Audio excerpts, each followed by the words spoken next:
Podcast MPI, Caminhadas da Ignorância. Hipótese fundamental no 4, episódio 3. A cidade também aprende. Os passos voltam. Dessa vez mais lentos, é cedo. O comércio ainda está abrindo. O cheiro de pão recém-saído do forno atravessa a calçada. Um gari empurra o carrinho, enquanto um ônibus vazio passa sem parar. A cidade parece respirar antes de acelerar novamente. Ninguém fala. É como se os três soubessem que algumas perguntas precisam de alguns metros de silêncio antes de nascer. Uma tela acende dentro de um ônibus. Depois outra. Mais alguns passos. Agora são dezenas. Quase todos caminham olhando para algum visor. Não é uma crítica. É apenas uma descrição. Uma voz rompe o silêncio.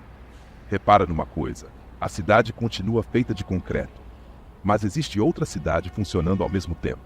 Ninguém responde. A caminhada continua. Uma mulher fotografa o café antes de beber. Um motociclista consulta o mapa enquanto espera o semáforo abrir. Uma criança segura um telefone com as duas mãos enquanto o pai segura a mão dela. Tudo parece comum, talvez comum demais. Ontem a gente falou das condições materiais, das ruas, do tempo, do trabalho.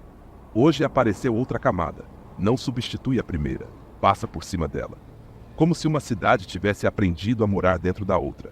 Os passos diminuem. Uma banca de jornal permanece aberta. Ao lado dela, um enorme painel digital muda de propaganda a cada poucos segundos. Papel, luz, silêncio, imagem, tudo ocupando o mesmo espaço. A técnica nunca chega sozinha. Ela sempre encontra uma cidade esperando por ela. Outra voz completa quase imediatamente. Ou talvez seja o contrário. Talvez a cidade espere porque a técnica ensinou uma nova forma de esperar. Os três continuam andando. A conversa parece acompanhar o ritmo da avenida, sem correr, sem parar. Quando apareceu o relógio, o tempo mudou. Quando apareceu o automóvel, a distância mudou. Quando apareceu o celular, a presença mudou. Nenhuma tecnologia inventa o ser humano, mas cada tecnologia reorganiza alguma coisa da experiência humana. Silêncio.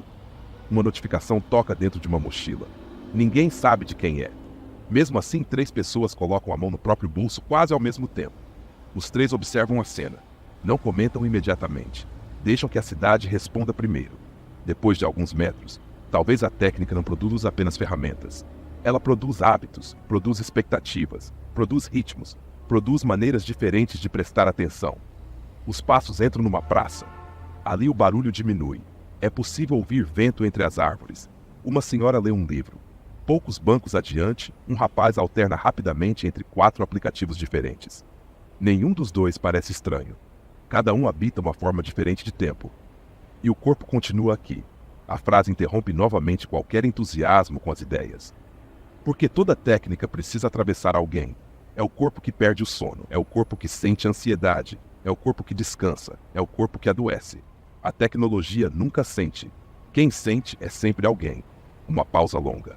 Os três permanecem olhando para a praça, como se ela tivesse acabado de dizer alguma coisa. Talvez tenha. A cidade fala desse jeito, sem argumentos, sem conclusões. Só oferecendo acontecimentos. Acho que a gente também estava aprendendo errado. Durante muito tempo perguntamos o que a tecnologia faz com as pessoas. Talvez exista outra pergunta. O que as pessoas já precisavam viver para que determinadas tecnologias encontrassem lugar entre elas? Ninguém responde. Porque ainda é cedo. A investigação continua aberta. Os três deixam a praça e voltam para a avenida. O movimento aumenta novamente, os motores, as buzinas, as conversas, as notificações. Tudo volta a se misturar. Uma última voz acompanha o som dos passos. Amanhã a caminhada continua.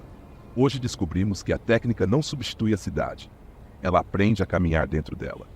Os três seguem em frente. A conversa desaparece lentamente. Mas a cidade continua falando.